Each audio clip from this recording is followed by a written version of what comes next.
नमस्कार मित्रांनो, welcome to our new vlog. Intro कसा झाला आहे नक्की कमेंटमध्ये सांगा. तर आज आपण चाललो आहे महादेव मंदिर बघायला, जे रामलिंग टेम्पल म्हणून पण ओळखलं जातं. जे नरंदेपासून 10 किलोमीटर आहे आणि कोल्हापूरपासून 35-37 किलोमीटर आहे. तर महाशिवरात्रीला तिथे खूप गर्दी असते, म्हणून आधीच आपण आदल्या दिवशी चाललो आहे व्हिडिओ करायला, कारण दुसऱ्या दिवशी खूप गर्दी असणार आहे. या मंदिराची खासियत अशी आहे की पूर्ण डोंगराच्या आत आहे मंदिर कोरलेलं, आणि मंदिर डोंगरात कोरला असल्यामुळे पाणी त्यातून उमाळीसारखे येतच असतात. तसेच मंदिराच्या जवळ कासव आणि मासे पण आपल्याला पाहायला मिळतात. व्हिडिओ पूर्ण डिटेलमध्ये होणार आहे, त्यामुळे स्किप अजिबात करू नका. आणि रूट पण बघा कोणत्या रूटने तुम्ही जाऊ शकताय. आता आम्ही पेठवडगावमधून चाललो आहे, म्हणून आम्ही सावर्डेकडून चाललो आहे. जर तुम्ही कोल्हापूरकडून येत असाल तर सांगली फाट्यावरून हातकलंगलेकडे या आणि तिथून नरंद्याकडे या. तो रूट तुम्हाला इझी पडेल. आता पूर्ण रूट दाखवला तर व्हिडिओ थोडा मोठा होईल, त्यामुळे व्हिडिओ थोडा स्किप करूया.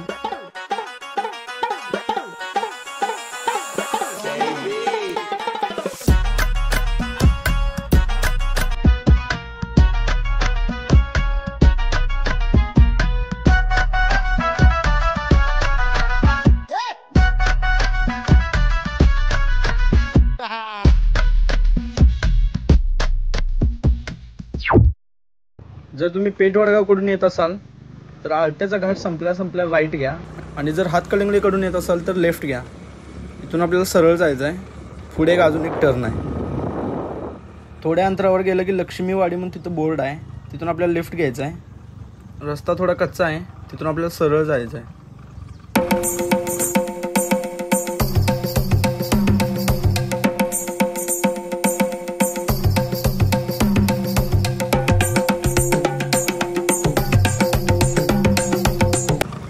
खाली जायचंय. आयुष्यात अनेक उतार आले, पण हा उतार छान आहे.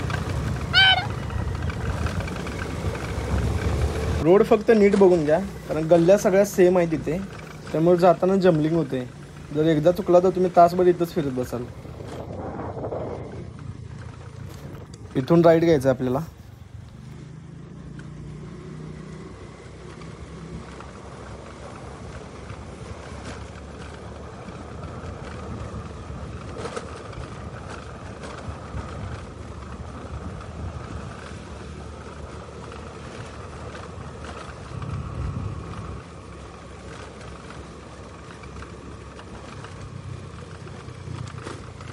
थोड्या अंतरावर पुढे आल्यावर इथे एक रोड दिसतोय आपल्याला, तिथून आपल्याला लेफ्ट घ्यायचा आहे.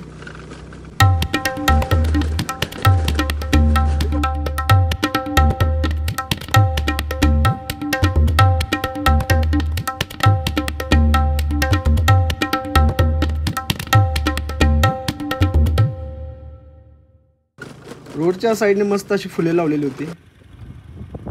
मस्त असा व्ह्यू. हा समोरचा जो डोंगर आहे तो आपल्या इकडे जातोय, म्हणजे पेठवडगावकडे. पेठवडगाव जवळ जे तासगाव गाव आहे तेथील जे शिदोबा मंदिर आहे ते याच डोंगरावरती आहे समोर. ऊन खूप होतं आणि रोड पूर्ण कच्चा होता, त्यामुळे सावकाश जायला लागत होतं. थोड्या अंतरावर पुढे गेल्यावर तिथे 2 रस्ते आहेत, इथून आपल्याला लेफ्ट घ्यायचं आहे. इथून खाली जायचं आहे.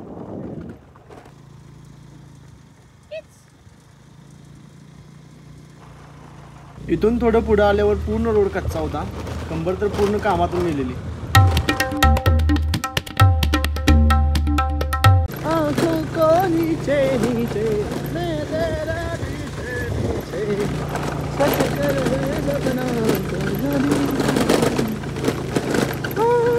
तर फायनली आलोय आता आपण मंदिराजवळ. आता पार्किंगला जागा शोधली पाहिजे. पटकन गाडी पार्किंगला लावूया आणि दर्शन घेऊया, कारण गर्दी खूप असते या मंदिरामध्ये. त्यांच्या घरातलं कोण ब्लॉग बघत असलं या दोघांना सबस्क्राईब करा.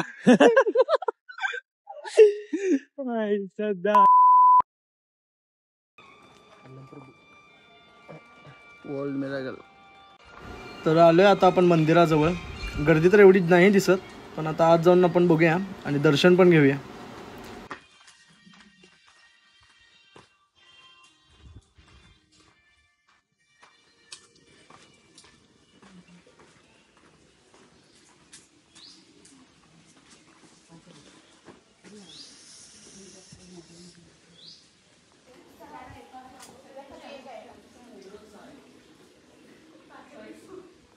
आता आतमध्ये आल्यावर आपल्याला 7 मंदिर पाहायला मिळतात. हे 7 मंदिर म्हणजे ब्रह्माजींचे जे 7 अवतार होते, सप्तऋषी, त्यांचे मंदिर आहे तिथे. प्रत्येक मंदिराच्या आत आपल्याला पिंड बघायला मिळते.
आता आलोय आपण मंदिराच्या गाभाऱ्यात. इथे महादेवांचं दर्शन झालंय, सोबतच गणपतीजी पण आहेत. थोडंसं पुढे गेलं की विठ्ठल आणि रुक्माईचं पण दर्शन झालेलं आपल्याला. विठ्ठल रुक्मिणीचं दर्शन घेऊन थोडं आतल्या साईडला गेलो. 2 नंदी पाहायला मिळाले तिथे. तिथेच महादेवाची सुंदर असं चित्र काढलेलं भिंतीवर.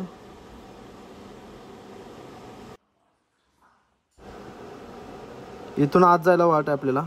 हेच ते मंदिर जे पूर्ण डोंगराच्या आत कोरलेलं आहे. इथे बघा पाणी दिसते तुम्हाला, जे डोंगरातून निमुळत असते. गणपतीजींची मूर्ती आहे समोर विष्णूजींची मूर्ती आहे.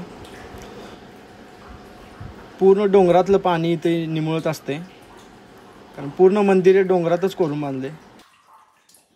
मंदिर आतील बाजूने पूर्ण थंड आहे.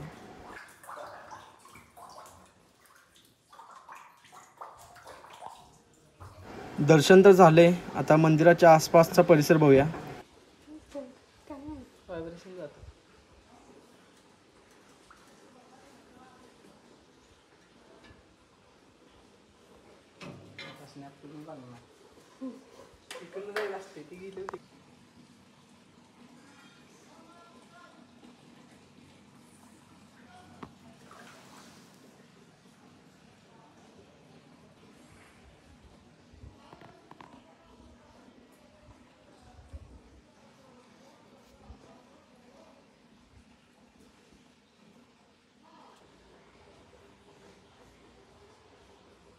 हे कासव किती वयस्कर आहे बघा. याच्या पाठीवरचे खपले निघायला लागल्यात. सगळेजण मिळून मस्त असा सण बात घ्यायला लागलेत. आता थोडं मंदिराच्या वरच्या बाजूला जाऊन येऊया. मंदिर एकदम शांत परिसरात आहे. जास्त गर्दी नव्हती, त्यामुळे आम्हाला पण फिरता आलं. महाशिवरात्रीला खूप गर्दी होती इथे. ही मंदिराची बॅक साईड आहे, जी डोंगराकडे जाते वाट. आणि हे लोकेशन तर एवढे भारी आहे. इथे खूप जण फोटोशूटसाठी येतात.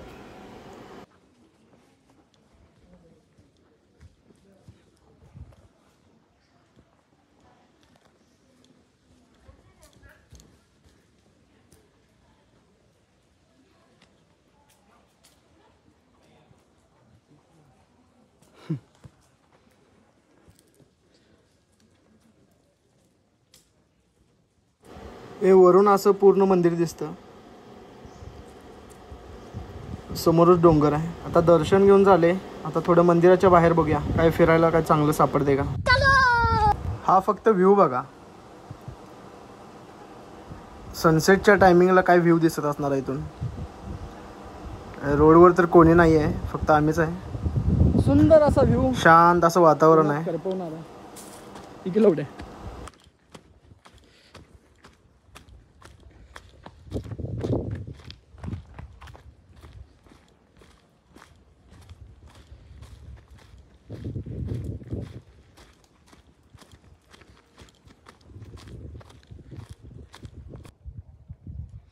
मनमोहक छान असं सुंदर व्ह्यू.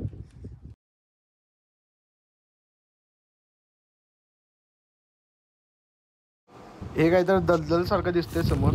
काय आहे बघूया जाऊन. एवढं लाकडं बिकडं लावलेत म्हणल्यावर दलदलच असणार आहे. मगर बिगर पाळल्यात वाटते. काय ऊन आहे रे बाबा, गान फाट गाई. चल आता आपण राईट घ्यायचा आहे इथून. इथे एक पॉईंट आहे, पॉईंटचं नाव आठवत ना. आता आपण चाललोय कोंथुगिरीला. इथून खाली आलं की राईट घ्यायचा आहे, म्हणजे हा सरळ रोड पकडायचा आहे. डायरेक्ट आपण कोंथुगिरीला जातोय. वातावरण एकदम हार्ड झालेलं. संध्याकाळ असते तर अजून छान व्ह्यू दिसला असता. प्रवेश मार्ग इकडे आहे. हां चल कडे रे, चल हां चल कमाना.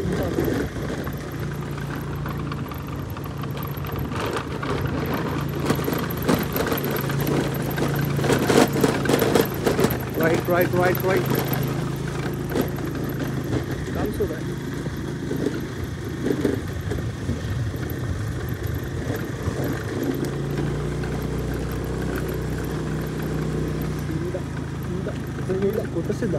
हे आलो आता पण कोंथुगिरीच्या गार्डनमध्ये. जास्त गर्दी नाही आहे आज, उन्हात जास्तच फिरलोय त्यामुळे थोडं झाडाखाली शांत बसणार.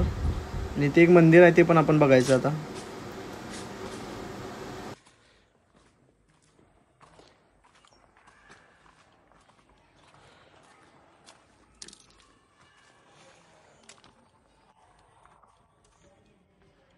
कुणाला जर माहीत असेल तर सांगा एक काय आहे नेमकं, कमळ आहे की दुसरं कोणतं फुल आहे, कारण मीच कन्फ्यूज झालोय.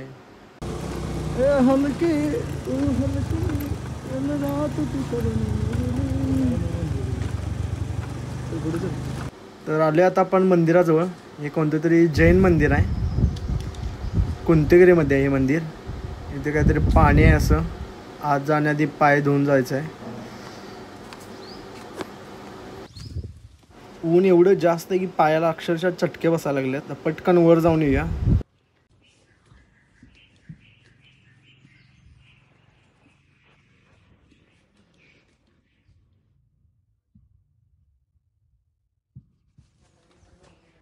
इथे काय एवढं जास्त नव्हतं बघायला. आता आपण चालू आहे नरंद्यात, जिथे पण महादेवाचं पिंड आहे, छोटंसं मंदिर आहे. तिथल्या विहिरीत पण कासव असतात. तिथे आसपास साप आपल्याला बघायला मिळतातच नेहमी. जेव्हा जेव्हा गेलोय मी मला साप बघायला मिळालेतच. त्याच्या घाटातून खाली आले की असा टर्न आहे जिथे भगवा ध्वज लागला आहे, तिथूनच आत जायचं.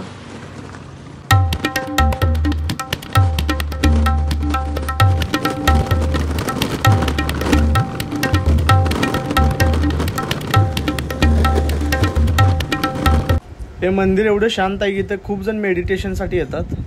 प्रसन्न एकदम वातावरण असतं इथं नेहमी.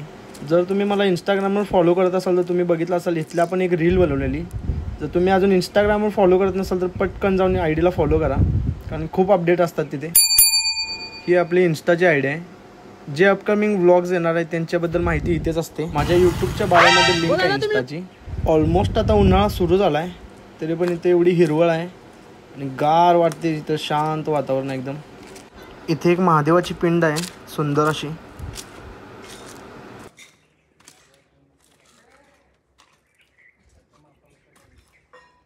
आता इथेच समोर दत्त महाराजांचं एक मंदिर आहे छोटंसं. तिथे एक पाण्याचा झरा आहे, तो वर्षभर सुरू असतोय. ते बघा, जमिनी खालून पाणी येत आहे. हा पाण्याचा फ्लो वर्षभर कंटिन्यू सुरू असतोय.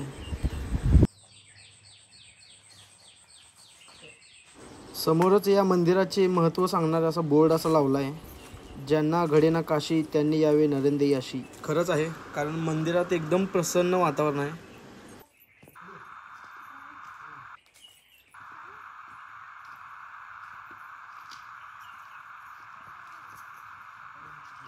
सगळं दर्शन झाले.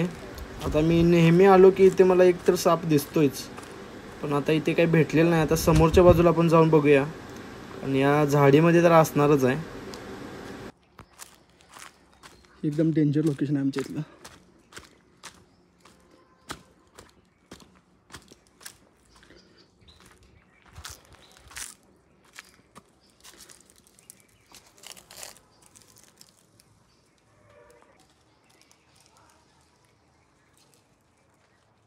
पण इकडे लवकर. फायनली साप आता दिसलेला आहे. त्याच्या जास्त काही जवळ गेलो नाही. कोणत्या जातीचं होतं काही माहीत नाही. प्रणव काय आला नाही खाली.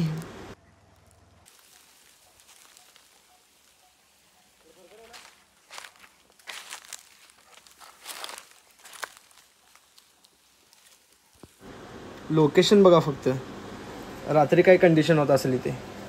एकदम डेंजर लोकेशन आहे. साप तर गेला आहे. आता आपण पण जाऊया. कमेंटमध्ये नक्की सांगा हा व्लॉग कसा झाला आहे. आणि हा व्लॉग इथे संपूया. कमेंटमध्ये सगळ्यांनी हर हर महादेव लिहा.